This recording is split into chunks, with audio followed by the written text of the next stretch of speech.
Okay, hello everyone. So I wanted to share this lesson with you that I did with a special needs student. First of all, I'm an ALT that works in Kyoto, Japan, and um, I work with elementary and junior high. And my junior highs have special needs classes that include students with autism, Down syndrome, um, and some other like cognitive uh, disabilities. So this is one lesson that I did with my Down syndrome student. Now, I did a lesson with this student before, and it was animals, and then I found out this time that he was learning um, body parts. So the way that this lesson started was we had our typical greeting. So we would say good morning.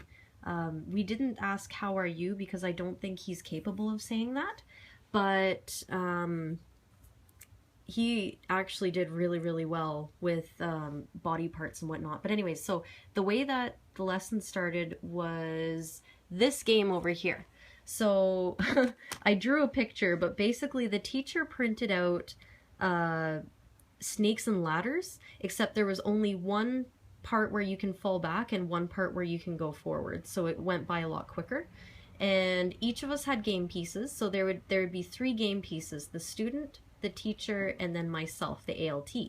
And then we would roll a dice and we would count 1, 2, 3. And then if our piece landed on the square, we would say hand. So you say whatever body part is on the square. And now I didn't draw it on this, but every square had a different body part. So there was like hand, eyebrow, nose, face, elbow, knee, arm, leg, foot, head, everything. There was everything. So what was really interesting is that this student was able to throw the dice, read what it said, and then was able to count. So he'd be like 1, 2, 3, 4, and then he would say whatever was here with a little bit of help. So this ended up being really, really good. Like, he really enjoyed this game. So we ended up playing this 3 times because it went by quite fast, actually. So this game we played for maybe 15 minutes or so. And I was surprised that he was able to say the body parts as well as he did. So that was nice. And the next thing we did was I showed him this puzzle. So this is a boy, and I told him to close his eyes, and then I mixed it up, and then I put it towards myself, and he was sitting across from me, and then I'd say, open your eyes, so he would, and then I'd say, okay, let's start. So, let's make a boy. Let's make a boy. And so we tried to get the student to say what the body part was that we're giving him, but he seemed to have a little bit of a hard time with that. So we just gave him the piece and said, head. This is head. And then he would put the head on the body, like so. He would actually do it really, really, like, perfect. Like, he would make sure the lines are perfectly aligned. Anyways, so then we would go, okay, arm. This is arm. So then he would grab it and then he would put it like this. And then I would say, legs. This is legs. And then he would take that and he would put it down here. He would joke around a little bit, so he'd go like this. And then he would laugh and then he would fix it. And then we gave him the rest of the pieces and he would assemble the boy. Now, the back of these pieces have little magnets, and that's because we were working on a whiteboard, like a mini whiteboard, just like this. And that was to ensure that the pieces didn't fly away, because this teacher enjoys doing a lot of activities that have like small pieces that have to be assembled.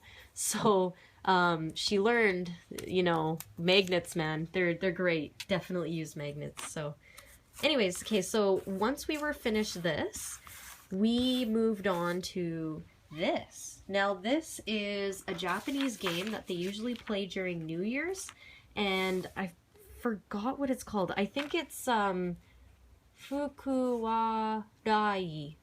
Fukuwarai or Fukuwari or something like that.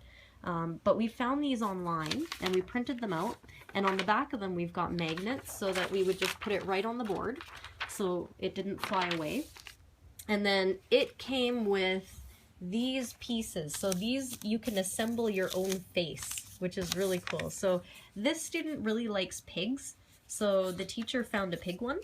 And we've got eyes, so this one in particular is for this one, but you can mix them and have fun with that. Now we put magnets on the back of this also, so that we could use them without them flying everywhere. So now how this game worked was we would put a blindfold mask on the student, and then we would give him an item and say, okay, this is nose.